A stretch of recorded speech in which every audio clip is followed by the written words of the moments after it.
Hello and welcome to Matt's Casual Cooking. And welcome back to Comfort Food Month. Today we are going to be making a very special recipe that's near and dear to my heart, my mom's meatloaf. Very tasty recipe that is really tastes good and brings back a lot of fun memories. So we're going to go over all the ingredients and how to put together, and let's get to it. Alright folks, so we're going to go over the ingredients that you're going to need today.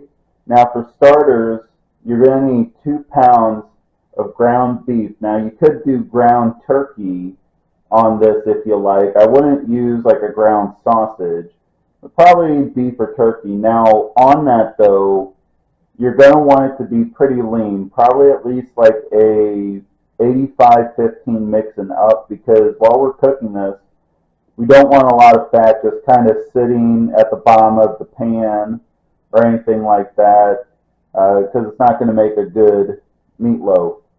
Now you're going to need just 1 can of cream of potato soup, a can of cream of celery soup.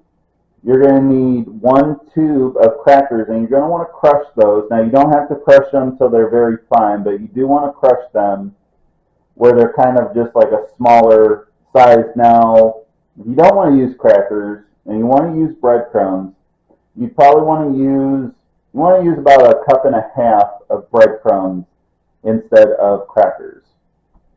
Now for the next part, you're going to need 4 eggs, and you're going to want to beat those.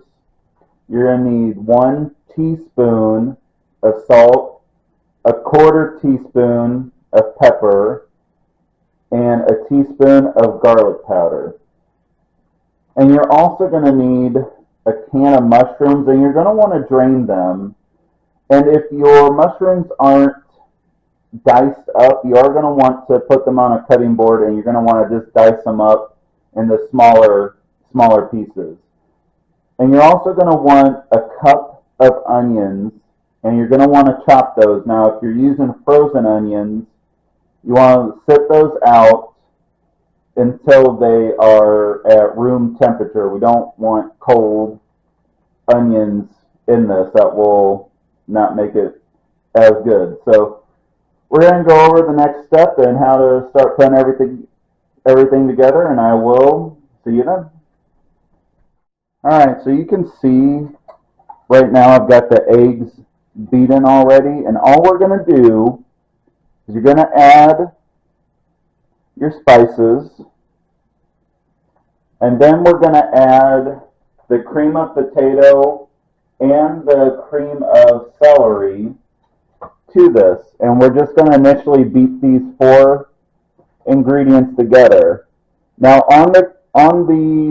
after you add the cream of potato and the celery, if you got some pretty large chunks and your whisker isn't really breaking it up, what you can do is get like a fork and actually kind of move it around in here, and that will help break up the chunks a lot, and then you can use the whisker to really combine it together. So go ahead and do that, and then we will move on to the next step. Alright folks, so this is whisked together, and the only chunks you should really see are from the cream of potato soup with just the potatoes. So all we're going to do now is we're going to take this and we're going to pour it in with the ground beef, and then I will see you at this next step. Alright folks, so we're going to combine this together, but I want to go over a couple different ways that you can combine this together. Now you can use your hands. I don't recommend just using your bare hands. What I recommend is, if you want to use your hands, is get some latex gloves and actually kind of smash it together with those. That is a good option. Your other option is either a wooden spoon, and you're going to want to kind of just mash it together and just kind of fold it together once you've got it pretty decently combined. But what I actually like to use is a potato masher. And all you're going to do is you want a good bowl too that has some high edges so it doesn't go splattering everywhere.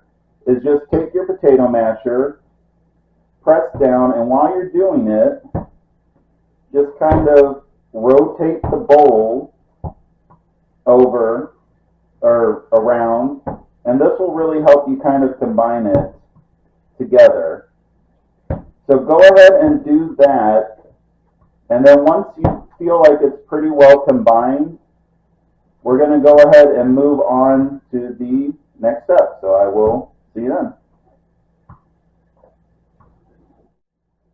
All right, so right now it's pretty well combined already. It's not going to take you that long overall to do it. So all you're going to do now is just add your mushrooms and onions to this, and you're just going to combine it the same way. And then once that's done, we'll just move on to the last step of combining and then on to the cooking.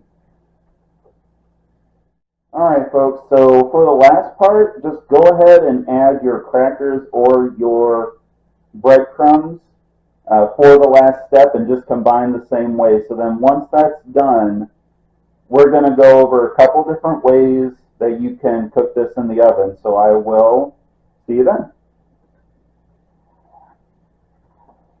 All right, folks, so we're going to go over a couple different ways, just two different ways how to put it together for cooking. But before that, turn your oven to 350 degrees. Now for the first way is to get some aluminum foil and get out like just a baking sheet, a cookie sheet, whatever you got. Put it on here, and then you're going to want to grease it with some vegetable oil on top of the aluminum foil. And what that's going to do is when you put it on and you want to form it into like a log, on the bottom of it, you're going to get a nice kind of brown and crispy edges down on the bottom this way. But for today, we're going to be using actual just bread pans. Now, if you have glass bread pans, those are going to be a little bit better for this because they're going to cook it a little more evenly, in my opinion. But we're going to be using metal ones. And all you're going to do, you don't need to dump a bunch in here. Just take some vegetable oil or canola oil, dump a little in there. Just take some paper towels, and then just rub all the sides. Now, if you got any excess, go ahead and just wipe that out.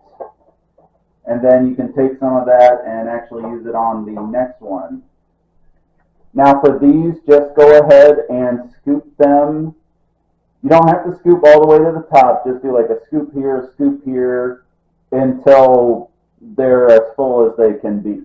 But we don't want it to the top because we will potentially have some liquid coming over. So once that's done, put them in the oven, and we're going to cook them for an hour and a half. And one of the good things about the metal or the bread pans in general when you cook it is you're going to get a lot of the browning on the edges just on the top. But like I said, both ways are good, and you're going to get a lot of nice flavoring going into it. So go ahead and do that, and then I will see you after an hour and a half. All right, folks, sorry. I know I said I'd see you at the end, but I forgot to mention one thing. So once you're scooping into if you're using bread pans, is done, you want to take a spatula, and you actually just want to push it down and make sure it gets into the crevices, and that your top here is just, it doesn't have to be perfect, but it's just kind of nice and kind of as flat as you can get it.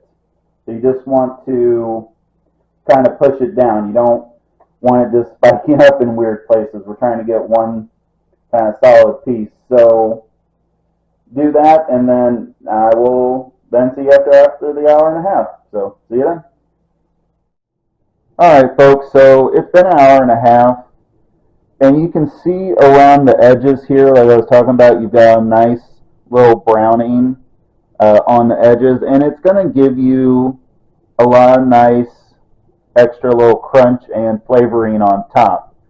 So just let these cool in the pan for, I'd say probably just like 10 minutes, and you'll be good to eat them.